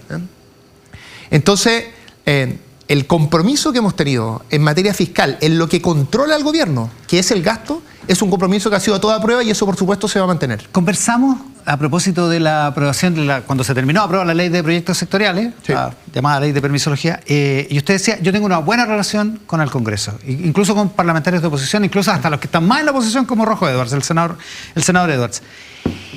Aspira a tener esa misma relación porque es un año electoral y en la Cámara y en el Senado probablemente va a haber mucha presión. Hay que tener cuero duro y muñeca política, digamos. Sí, por supuesto que espero tener esa muy buena relación y yo tengo una buena opinión del Congreso. De hecho, el Congreso y muchas distintas instituciones públicas, de la política pública en general, son muy criticadas por la ciudadanía, pero lo que yo he encontrado allí es mucha posibilidad de poder conversar los temas, de solucionarlos, y los acuerdos que llegamos en pesca, los acuerdos que llegamos en salario mínimo a propósito del subsidio a las pymes, y el acuerdo que llegamos en materia de permiso es un buen ejemplo de aquello. La ley de permisos, Iván, cambia 46 leyes, el proyecto de ley. Claro, fue un esfuerzo bien relevante. Y es complejo. Es complejo, por supuesto. Uno tiene no solo tensiones con la oposición, también tiene tensiones con los propios. Eso es parte del quehacer político, pero yo soy un convencido que el Congreso es un muy buen lugar para llegar a acuerdos. Nuestro gobierno lo ha demostrado aprobando leyes en todos los aspectos que son relevantes para la ciudadanía y lo vamos a seguir haciendo. No, la pregunta es por la presión de esos mismos parlamentarios que van a estar un poco más exaltados por el periodo electoral. ¿Usted se siente totalmente respaldado por el presidente en términos de que el gasto hay que contenerlo y que el presupuesto, para ponerlo en sus palabras, tiene que ser un presupuesto responsable? El presupuesto, por supuesto, que es responsable, tiene que ser responsable. Esto es algo que el presidente ha dicho siempre en todas sus intervenciones y algo que resaltó, dicho sea de paso, el exministro Marcel hace algunos días. O sea, no se va a soltar la billetera. Cuando él señaló que se había sentido muy respaldado por el presidente. En otras palabras, la responsabilidad fiscal es una política de gobierno y es uno de los ejes articuladores de la política que ha impulsado el presidente Boric, y eso por supuesto se va a mantener. La ley donde está el nuevo régimen para las pymes en términos tributarios, ¿es probablemente la segunda más importante o la más relevante por la premura en aprobarla? A ver, hay distintos temas que son importantes, algunos para el gobierno en general y otros para el Ministerio de Hacienda. Para el gobierno hay temas que son de especial relevancia, como por ejemplo la ley de sala cuna universal, que es muy importante. Es importante por los niños y las niñas y también es importante por la economía. Eso nos va a permitir fortalecer la economía y aumentar el empleo. Es muy importante FES, el nuevo sistema de financiamiento de educación superior, que nos va a permitir cumplir con el compromiso de terminar con el CAE y aliviar la deuda de miles de estudiantes, o ex estudiantes para ser más preciso. Y también, por supuesto, hay leyes muy relevantes que lidera el Ministerio de Hacienda, como por ejemplo la que usted señala, que es una ley que va a permitir beneficiar a más de 900.000 personas, más de 1 millón de pymes, 75.000 adultos mayores. Así que creo que por supuesto que es una ley muy relevante, un proyecto de ley muy importante. Está difícil con la oposición ahí, pero bueno. Bueno, mire, no es fácil. Imagínese usted me hubiese hecho esta entrevista o alguien del gobierno para hablar en materia de pensiones, a propósito de que después viene el senador Galilea, que tuvo un rol muy relevante en esa materia. Hemos hecho cosas difíciles y las hemos hecho en conjunto con el Parlamento, pero cuando usted me preguntaba por los énfasis, nosotros tenemos el énfasis en materia de política fiscal, donde no va a haber innovación y vamos a mantener la misma responsabilidad fiscal que hemos tenido hasta ahora, pero también el presidente me ha dicho de forma muy clara que tenemos que lograr mejores resultados en materia de empleo. Las personas que nos están viendo ahora y que están buscando trabajo y que no han encontrado, a pesar de que la economía está creciendo más, se está invirtiendo más, necesitamos generar empleo más rápido y eso requiere mucha articulación. Muchas de las cosas que además yo lideré desde el Ministerio de Economía, ahora las tenemos que hacer con más fuerza, porque esto requiere harta energía, estos meses finales requieren harta energía y en eso vamos a estar. Ministro, muchísimas gracias por la gentileza. Al contrario, Iván, muchas gracias a ti. Con el ministro de Hacienda, Nicolás Grau, esta mañana acá en Mesa Central por el 13, en simultáneo con Tele 13 Radio, T13 en vivo y todas nuestras plataformas. Senador, muchas gracias por la gentileza de estar acá. Muchas gracias, Iván, por la invitación. Vamos a hablar de distintos tipos de desórdenes, pero partamos por la candidatura que impulsa Renovación Nacional, la candidatura de Evelyn Matei. ¿Cómo lo aprecia que ha estado estas últimas semanas? La aprecio bien. ¿Sí? Creo que se estabilizó en una primera etapa. Creo que la candidata ha encontrado, o sea, Evelyn Matei, ¿Ya ha encontrado... 3 semanas estabilizada, eso sí? Ha encontrado un tono, se ha encontrado a sí misma nuevamente en el sentido de explicar correctamente lo que son sus desafíos. Creo que le volvió a encontrar la alegría de la campaña, esa esperanza que tiene que transmitir. Creo que los aportes de Juan Antonio Coloma, de Juan Sutil en el comando han hecho muy bien, así es que estoy contento por cómo se van haciendo las cosas. Se están dando dinámicas programáticas, contenidos programáticos, recorriendo ella el país. Estuvo en Arica, en Antofagasta la semana que recién terminó, con muy buena cobertura, con muy buena calle, que eso para mí es muy importante. Así es que estoy contento y optimista, sabiendo dónde estamos parados. Razonablemente optimista. Sabiendo dónde estamos parados, razonablemente optimista. Empezó la campaña, tenemos 3 meses para hacer ver por qué ella creo que es la mejor opción para la presidencia del país. Le voy a preguntar después sobre eso, pero a propósito de Juan Sutil, el incidente sobre el gobierno dictatorial versus la dictadura y todo eso, ¿cómo lo evalúa? Yo leí la declaración, la verdad es que hay un juego de palabras ahí que creo que se sacó de contexto, pero porque él dice... ¿Se sacó de contexto? Dice... Ya no me acuerdo cómo lo dice exactamente. Los mejores momentos de la historia, lo cita Carlos Peña hoy día en su columna, los mejores momentos de la historia de Chile, del punto de vista político, fueron, supongo, el término del gobierno militar dictatorial, ¿no es cierto? Para mí no fue una dictadura, porque las dictaduras se perpetúan en el poder. El gobierno fue dictatorial y terminó, y eso fue una salida negociada, democrática. ¿Cuál es la fuera de contexto? Porque lo que hace es que dice...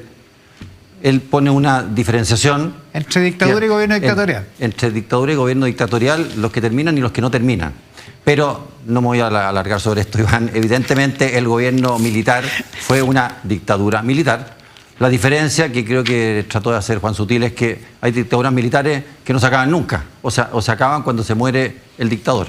Esta fue una que terminó de manera pactada, como todos sabemos, en 1989. Se pregunta Carlos Peña en su columna de hoy día, ¿por qué a la derecha liberal le cuesta tanto condenar a la dictadura?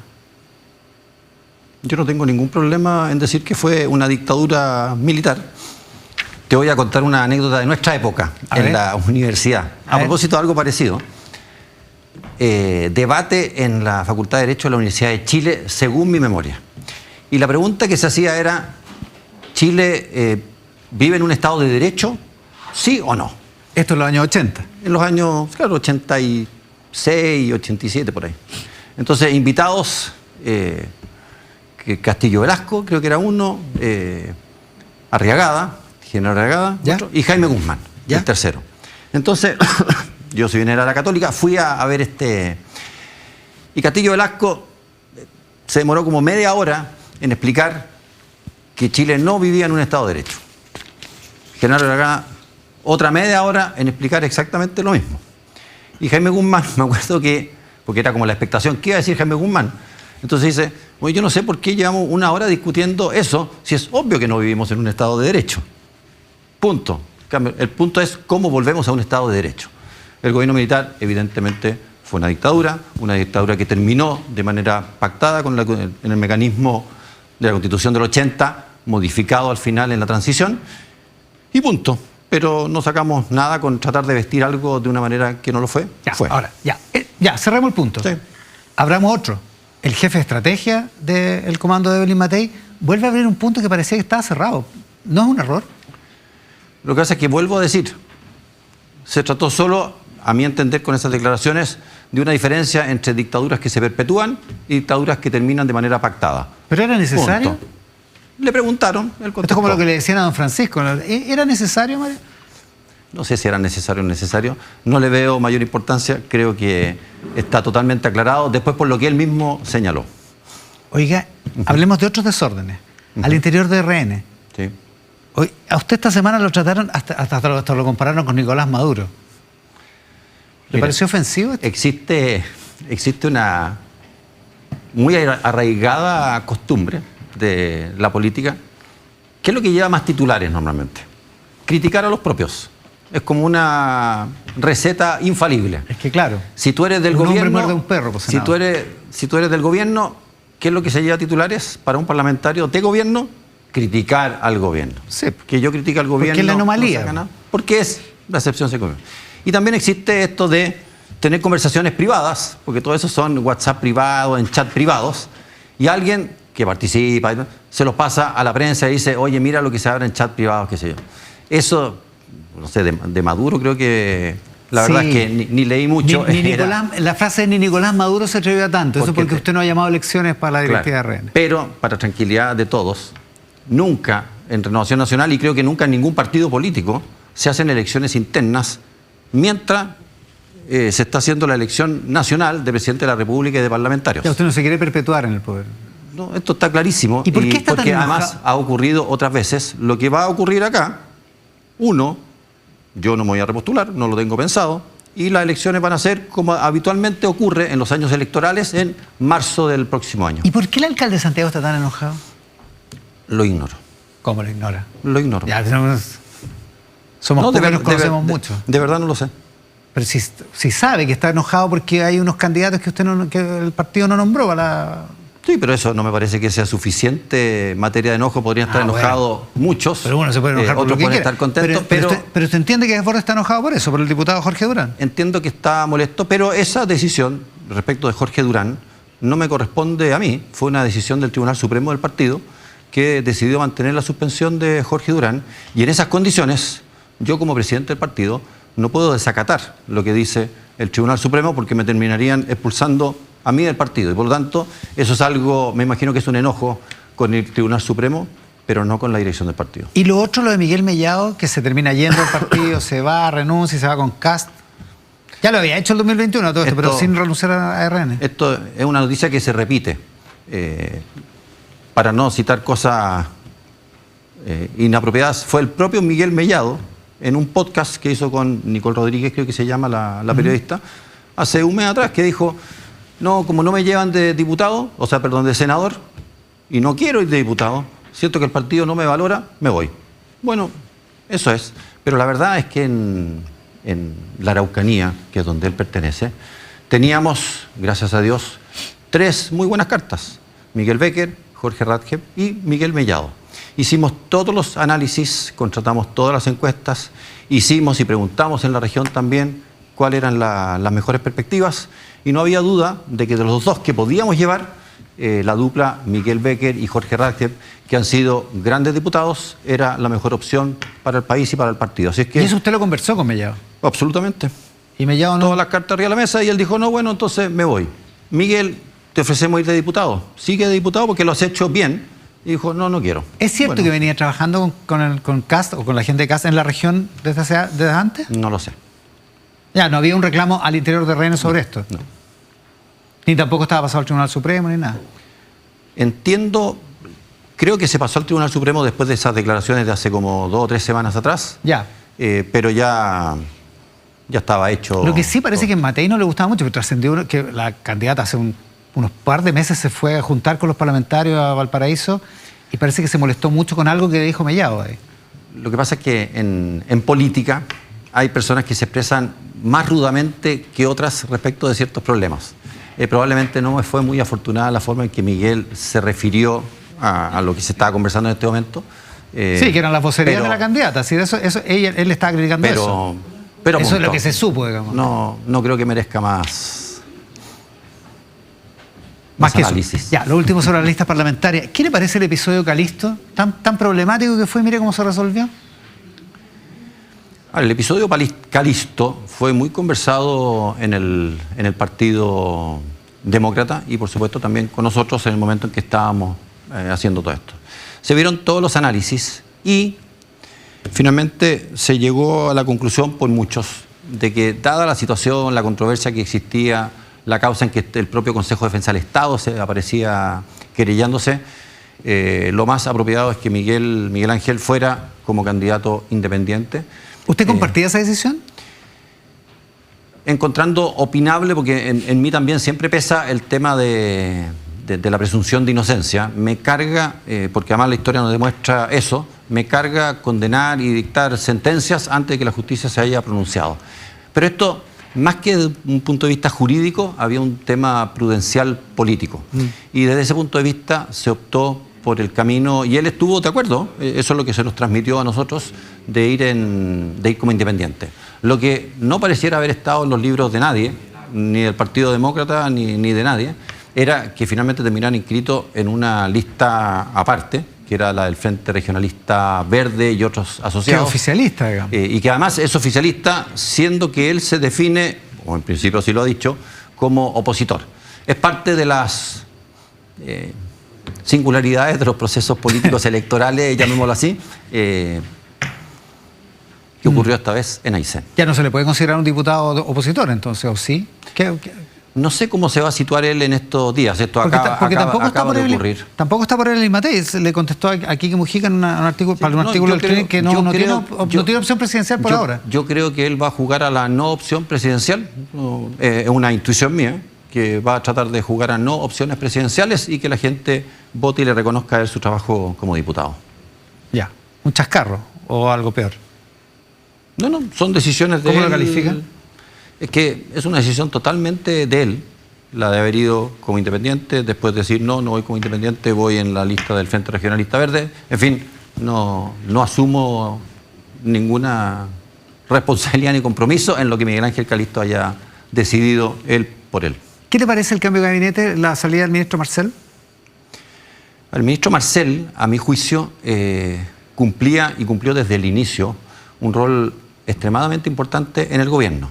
Era como dentro de un gabinete bastante joven en términos generales, un gobierno joven con un presidente joven y sin experiencia de gobierno, Marcel evidentemente cumplía un rol extremadamente importante y creo que lo hizo notar durante todo este proceso, al igual como yo considero que era el rol de Carolina Toá mientras fue ministra del Interior.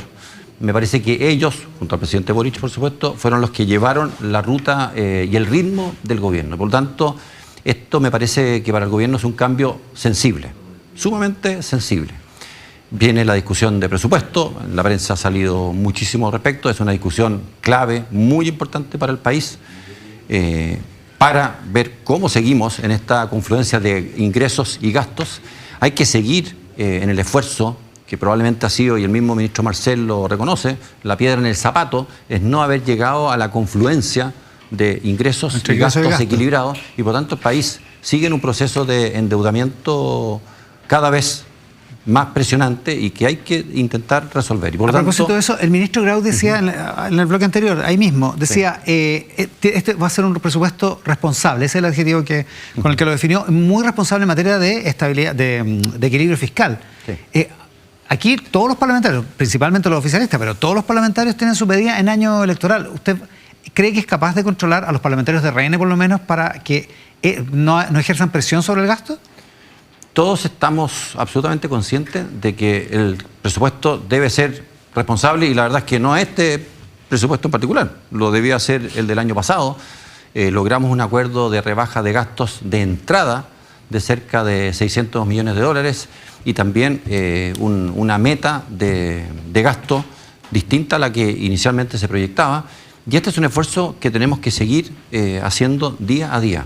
Hay que hacer un presupuesto que efectivamente va a ser muy ajustado, tiene que ser muy responsable. Casi todos los gastos del presupuesto ya están en la práctica bastante comprometidos y por lo tanto cómo se construya y las posibilidades de holguras que le dejen al gobierno próximo es un tema extremadamente importante. Nos queda poquito tiempo, pero sí. En una entrevista de María José Gutiérrez hoy en DF+, Javier Echeverry, el exdirector de Impuestos Internos, dice que se habla mucho de la ley de pensiones, que Janet Jara habla mucho de la ley de pensiones, y dice, pero al final, en el Senado, el que sacó la ley de pensiones fue el ministro Marcel. Ella tuvo que salir de las discusiones en algunos casos para que la ley pudiera seguir avanzando. Usted estaba en esa negociación. Sí. ¿Usted confirma esto? Como ninguna de las personas que están hablando ahí estaban en la mesa de conversaciones, lo que yo puedo dar testimonio es que en toda la reforma de pensiones estuvieron siempre presentes el ministro Marcel y la ministra Jara. Cada uno cumplía un rol. Cada uno además tenía que hacer un trabajo hacia atrás respecto de sus propios parlamentarios. Al presidente Boric también lo vi comprometido, si bien hubo cambios muy copernicanos probablemente de lo que era el primer proyecto de pensiones. Yo siempre vi a ambos trabajando en esto, como también fuimos algunos senadores los que estuvimos en coordinación con los diputados trabajando para que esto llegara a su buen término. Una última cosa, a propósito de Miguel Mellado, que se va donde Kast, que no es el primero en RN, ¿está empezando una peregrinación de RN hacia Kast?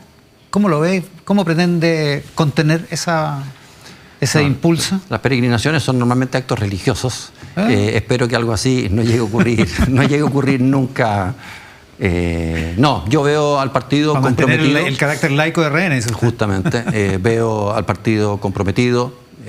Y por lo tanto en los consejos generales, en la comisión política, no hay ninguna duda de cuál es el camino y por qué queremos seguir apoyando a Evelyn Matei. Oiga, y una última cosa, le preguntan hoy día al senador Felipe Kast, que es senador por la Araucanía, que no va a la reelección, entrevista a Gabriel Pardo en el Mercurio.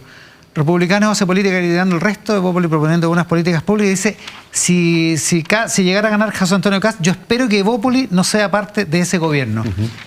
¿Qué va a hacer RN? Si eventualmente gana José Antonio Kast, ¿sería parte de ese gobierno? Si tengo unos minutitos, quisiera... Uno y medio. Si uno mira los programas de gobierno, porque han salido algunos análisis de principales medidas de Evelyn Matei y de Kast, la verdad es que en muchas cosas hay similitudes. Pero donde se producen las grandes diferencias son en cómo se aterriza esto a la política cotidiana. Y lo quiero señalar de la siguiente manera. ¿Y por qué es la diferencia? ¿Dónde está la diferencia de base de una candidatura y de un gobierno de Evelyn Matei respecto de uno republicano? Y lo miro respecto de este propio gobierno. Después de los dos procesos constitucionales, bueno, todos los partidos nos preguntamos qué hacer. Chile Vamos, y Evelyn Matei parte de ello, dijo, bueno, tratemos de que este gobierno logre sacar cosas importantes bien hechas, como la reforma de pensiones, sacar una ley de 40 horas que esté bien hecha, que dé flexibilidad, que no esté constreñida a 40 horas semanales, sino que sea en un periodo de tiempo, que las faenas mineras tengan un trato distinto, que las faenas portuarias, que los transportistas, en fin, trabajemos en eso. Saquemos leyes de seguridad, la ley Naim Retamal, clave para la protección de policías, saquemos la nueva ley antiterrorista, clave también para el combate, ley de usurpación, esto. Bueno, eso es plantearse positivamente y mirando el futuro. La posición política del Partido Republicano fue, yo voy a decir a todo que no. Yo no voy a aportar nada. No hay acuerdo. No voy a dar acuerdo en nada. ¿Por qué? Porque yo soy un opositor que quiero que a este gobierno le vaya mal. A nosotros, como Chile Vamos, nos interesa que a todos los gobiernos le vaya lo mejor posible. Incluyendo un eventual de Y Kast. siempre vamos a colaborar. El gobierno, un eventual gobierno de Kast, naturalmente, en lo que es el área ejecutiva, va a tener sus cuadros propios, tiene que llamar a sus aliados naturales. José Antonio Kast y los republicanos lo han dicho muchas veces. Nosotros nos sentimos mucho más cerca de Johannes Kaiser que de Evelyn Matei. Por lo tanto, tendrán que recurrir a los cuadros de Johannes Kaiser y tendrán que recurrir a los cuadros del Partido Social Cristiano. Y nosotros, desde el Congreso, por supuesto que siempre vamos a estar dispuestos a hacer lo mejor para el país. O sea, porque esa para es hacer la nuestra analogía, vocación. No va a pasar lo mismo que el Frente Amplio del Socialismo Democrático, que el Socialismo Democrático entró a apuntalar al gobierno. Yo creo que el socialismo democrático entró a apuntalar al actual gobierno cuando se vio extremadamente complicado. Y que así, en fin, no daban pie con bola, diciéndolo muy coloquialmente. Y ahí entra lo que se transformó finalmente en el sello de este gobierno. Así es que vuelvo al punto inicial. ¿En una situación así? En lo que queda de campaña, nosotros esperamos que los chilenos entiendan que los partidos y las coaliciones, y coaliciones amplias que hemos intentado hacer y que hemos hecho desde amarillos, demócratas, etcétera, hasta llegar a la UDI, somos de aquellas coaliciones que nos sentamos y tratamos de hacer siempre las cosas bien. Y nunca nos sentamos desde la negación a hacer política. Con el senador y presidente de Renovación Nacional, Rodrigo Galilea, hoy en Mesa Central. Senador, muchas gracias por la gentileza. Muchas gracias, Iván. Nos vamos a la pausa rápidamente en el siguiente bloque. Senador, muchas gracias por la gentileza de estar acá. No, muchas gracias por la invitación. Buenas tardes a estas alturas. Oiga, se especuló mucho de que iba a presentarse como candidato a diputado, porque ya no puede reelegirse como senador. Pero al final no. Se especuló, pero yo nunca dije que estaba en mis planes ser candidato a diputado. ¿Pero lo pensó? O sea, se lo plantearon, digamos. Me lo plantearon, pero mucho tiempo atrás di a entender que no, entendiendo que hay una fecha máxima y que las cosas podían cambiar, pero la verdad que no había nada que me hiciera cambiar de opinión. ¿Y por qué no quiso? Son varias razones. Primero, estuve 16 años, voy a haber estado 16 años en el Senado. Dos, creo que es un tiempo bien prudente para haber estado en algo que me eligieron 2 veces, me reeligieron, o sea, no llegué ahí por secretaría, pero así todo me pareció que dar ese salto inmediatamente a la Cámara de Diputados, bajo supuesto que me elegían, por supuesto. Claro. Ya, no lo doy por hecho, pero está bien, pero es que no quiero así como que yo decido, no. Me hubiera presentado candidato, si me hubiera ido bien como candidato, me hubiera elegido diputado. Creo que la percepción para una parte importante de la opinión pública es como que uno sale de una Cámara para irse a la otra. Estoy hablando por mí. Hay otros que han tomado esa decisión porque y yo no juzgo ha pasado. Estoy hablando de mi persona. Creo que no era algo que yo quisiera y creo que es posible hacer otras cosas. Y estoy involucrado en otros temas. Estoy preocupado del tema de conservación oceánica. Son temas que me gustan, me preocupan. Voy a tener, en marzo voy a tener 64 años, que no son pocos, ¿ya? Aunque no se me noten. No, ya, bueno, ya una broma. No puedo evitarlo. Yo guardo silencio. Pero entonces lo que ocurre es que creo que hay un espacio como para poder hacer otras cosas, pero voy a seguir vinculado al tema político. No abandono la política. Lo que pasa es que porque voy a abandonar la política. Si lo que estoy diciendo es que no quiero que no me parecía que de la Cámara de Diputados no puedo aportar tal de otro lado. En algún ministerio, si es que... Bueno, ¿sabes lo que dicen? Que si ganara Janet Jara, que usted podría ser el Marcel de Janet Jara. Yo ahora estoy preocupado de terminar bien mi senaturía y que gane Janet Jara, efectivamente. ¿No está preocupado de ese tipo de cosas? ¿Quién podría ser el Marcel de Janet Jara a todo esto? No sé, no me corresponde a mí. Usted, no sé. No me trae esa especulación. No me trae esa especulación, no. Yo creo, pero es una buena pregunta, reconózcalo. Es una buena pregunta, pero esa vez una pregunta se puede haber hecho respecto a quién iba a ser el Mario Marcel de su oportunidad de Michelle Bachelet. No se sabía quién iba a ser. O quién iba a ser el presidente Boric. Tampoco sabíamos. Y tuvimos la suerte y la buena noticia que fue Mario Marcel. ¿Y Grau le parece un buen reemplazante para Mario Marcel? Yo creo que sí, porque quedan 6 meses de gobierno, 7 meses de gobierno, quedan 2 o 3 temas fundamentales, ya archiconocido que el tema del presupuesto es fundamental, no tanto para este gobierno propiamente tal, sino para el gobierno que viene.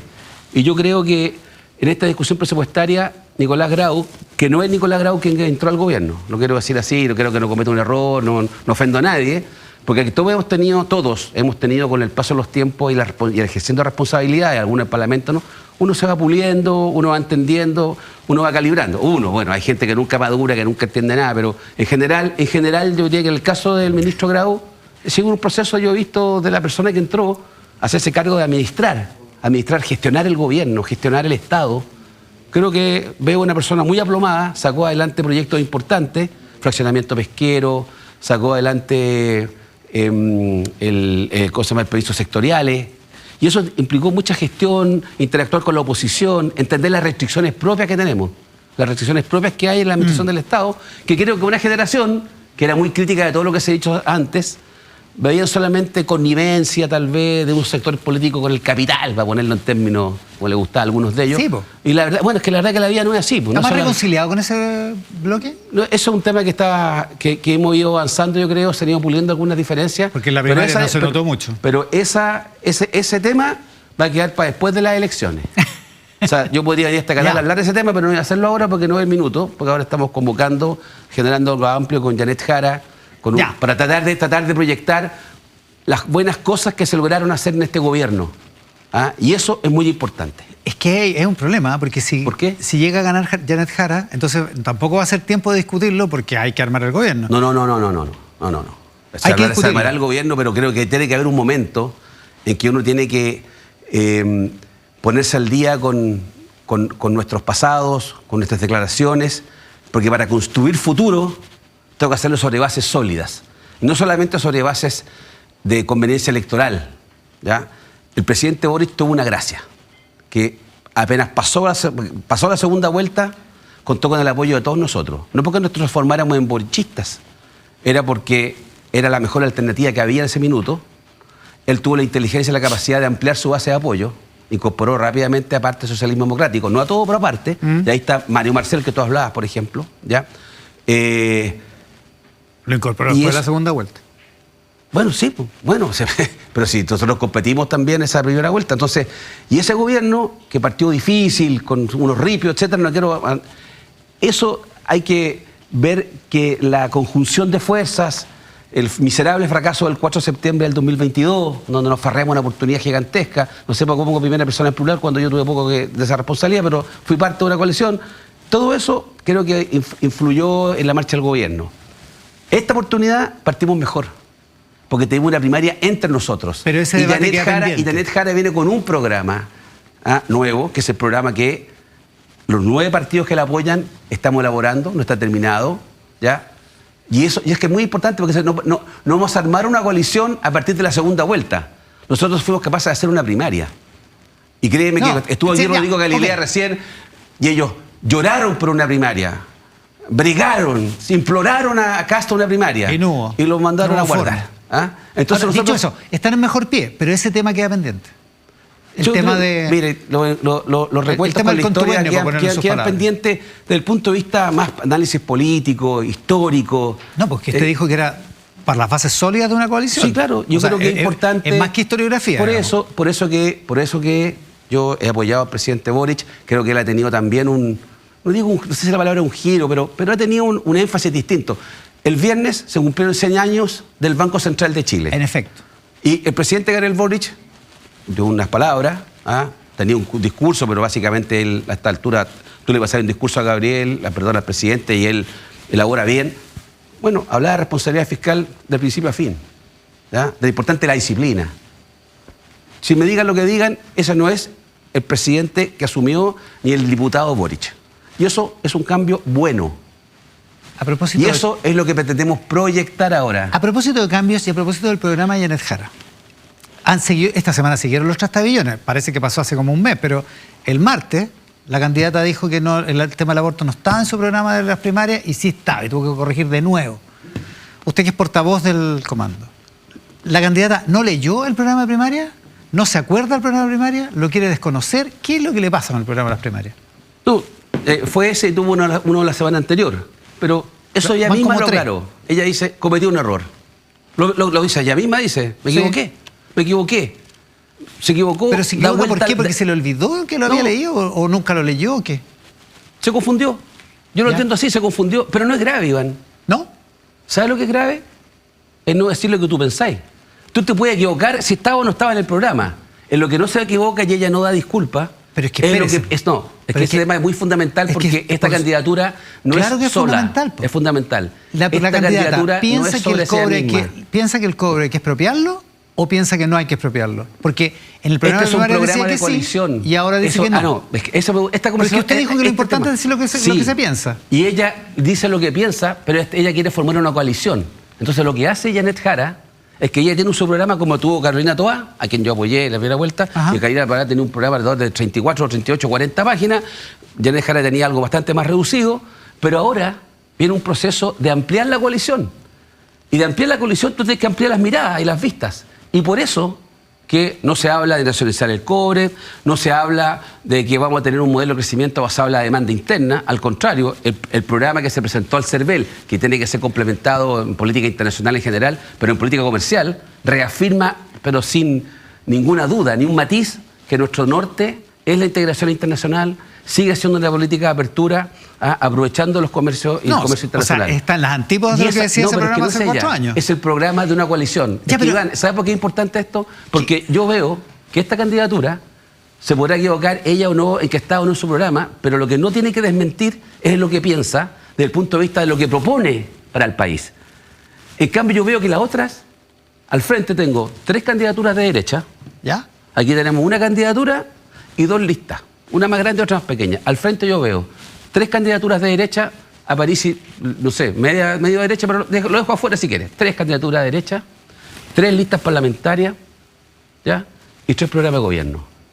Aquí lo que hizo Janet Jara en este proceso es convocar, es lo que han hecho todos los presidentes, salvo cuando nos asociamos en segunda vuelta como fue con Boric en la vez anterior. Aunque eso implica algunas cosas que la candidata piensa se guardan en el cajón, digamos. Que Pero, por favor, siempre lo hemos hecho así.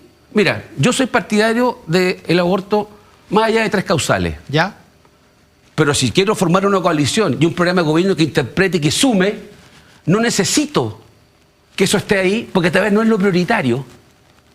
Pero no renuncio a creer en eso. ¿Por qué voy a renunciar a creer en eso? Si lo que se trata es formar una base y ampliar la base de apoyo. Eso no significa que la gente no siga pensando en lo que piensa en la vida. Ya, o sea, Janet- es como pedir el que... Mire, yo puedo en un programa,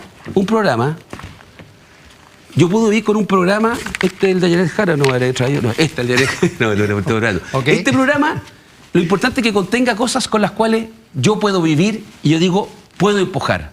Lo que genera dificultades es cuando un programa contiene elementos con los cuales yo no estoy de acuerdo. No puedo apoyar ese programa, no puedo defender ese programa, esa parte.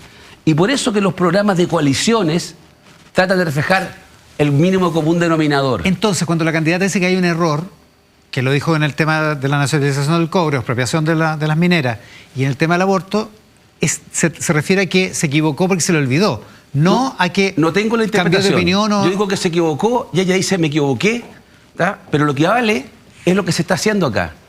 Es como decir, porque ella no oculta lo que piensa. ¿Me explico? Es como, voy a poner el ejemplo de Casta.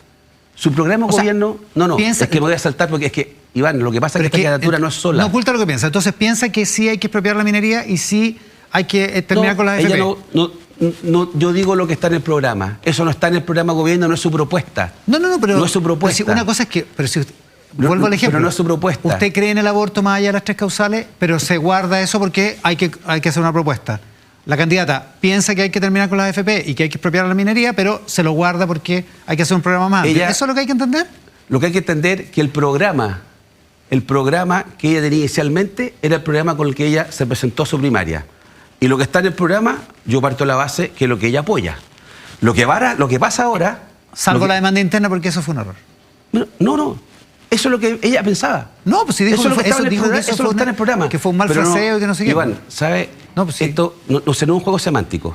Políticamente, ella ganó la primaria con un programa. Lo que se está haciendo ahora es ampliar ese programa a otras fuerzas políticas. Ya, lo que pasa es y Y eso, lo que está en este programa, lo puedo defender yo porque me gusta lo que está en el programa y lo puede defender Janet Jara y no tiene que ocultar. Y eso es lo relevante. Otra cosa son otros programas en los cuales se evita el debate. La pregunta es, no basta un programa, no basta este programa. ¿Qué es lo que... No entiendo, tú apuntas al tema de... José Antonio Kast tendría que hablar de los temas valóricos a pesar de que entiende que no son temas prioritarios para esta candidatura. ¿Eso es lo que está sugiriendo?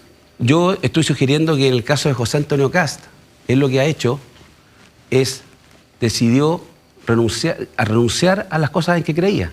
Porque no está en una coalición. No. Es distinto, ¿no? Está algo muy fácil. José Antonio Kast es José Antonio Kast el solo. José Antonio Kast hace 4 años no creía en la píldora del día después, no creía en abortos transcausales, no creía en nada de esos temas valóricos. Todo lo que son libertades de las mujeres, Antonio Kast quería deshacerlo hace 4 años atrás de la elección. Y él dice, lo voy a abordar porque no es urgente ni prioritario ahora. No sé por qué. No está hoy Eso es lo que he dicho. Bueno, la pregunta es, ¿él sigue creyendo eso entonces? En cambio, Janet Jara no reniega de las cosas que cree, lo que hace que tiene que ponerse de acuerdo para generar una ampliación, una base de apoyo para llevar cambios. Tú para hacer transformaciones en Chile... Pues se parece harto, No. Escuché recién a Galilea acá, sí. A Rodrigo Galilea. ¿Y qué dijo Rodrigo Galilea? Que a ellos le habrían gustado una primaria, que ellos habrían tenido crecer, y José Antonio Kast tiene un problema. Él es incapaz de llegar a acuerdo, es incapaz de ampliarse a otras visiones. Lo más que puede hacer es ocultar lo que piensa. Nosotros lo que hemos hecho, Iván, cuando hablamos del royalty de la minería, la reforma previsional, el sueldo mínimo de 500.000 pesos, no es un mérito del gobierno exclusivo del presidente Boric ni de los ministros de turno. Llámese Jara, llámese Marcel, llámese el que tú quieras. Es que nos pusimos de acuerdo con sectores políticos para sacar esas reformas. Y eso lo hicimos porque entendemos que tenemos que ampliar la base de apoyo, tenemos que generar espacios. Y de ese punto de vista, el programa Janet Jara recoge esa amplitud. Eso no implica que tú tengas que renunciar a nada. Otra cosa es que cuando tú eres solo, como José Antonio Kast, no está dispuesto a llegar a acuerdo. José Antonio Kast no ha llegado a un acuerdo político en su vida. ¿Cómo conversa? No ha llegado a un acuerdo político en su vida. Nosotros estuvimos de acuerdo con Coloma, con Galilea, con Evópoli. Lo último, ¿cómo conversa esa necesidad de Jara con también satisfacer a su base más dura? La base como el economista Ramón López, que encuentra que ese programa que tiene usted ahí es como el programa de la CPC, o la base que está de acuerdo con la candidatura de Daniel Jadwe. Pero si toda la vida hemos convivido con miradas distintas y disidencias al interior de las coaliciones. Yo, si tú me dices de que critican el programa... Ni siquiera es de la misma coalición, es del mismo partido. Perdón, Janet Jara le costó un kilo ser nominada candidata por el partido. ¿Por qué razón? Porque había miradas distintas. De ese punto de vista, yo encuentro que la candidatura de Jara ha ganado, porque se impuso a esa mirada. Se impuso a esa mirada restrictiva, a ese pseudoveto que tenían algunos. Se opuso a todo eso, logró sobreponerse a eso, logró imponerse a eso. ¿Y qué es lo que hace Janet Jara? Amplía la base de apoyo. Entonces, el cuestionar, y eso es lo que yo voy a defender con mucha fuerza en el caso de Janet Jara, cuestionar entonces que algo meritorio, positivo, como es la capacidad de llegar a acuerdos, de ampliar las bases de apoyo, de sacarse el peso de un partido propio, ahora entonces eso es como que no es legítimo o que tiene un doble estándar o como oculta lo que es. No, Janet Jara no ha ocultado nada de lo que es. Tenemos acá, está la reforma previsional, Kast la quiere deshacer, etcétera, etcétera. En consecuencia, vamos a seguir trabajando, démosle la oportunidad a esto, ella está en terreno, encuentro que además es una persona alegre, porque en política está lleno de amargados que andan todo el día enojados. ¿Es verdad, pues? Yo he visto puros candidatos enojados, casi todos están enojados. Es verdad. Andan enojados, se esconden. Hay algunos casos. Bueno, perdón. Entonces yo veo a Janet Jara, una candidata con optimista, con ganas. Entonces, ¿qué mejor? Senador, muchas gracias por la gentileza. Muchas gracias a ustedes. Con el senador Ricardo Lagos Ver, portavoz del Comando.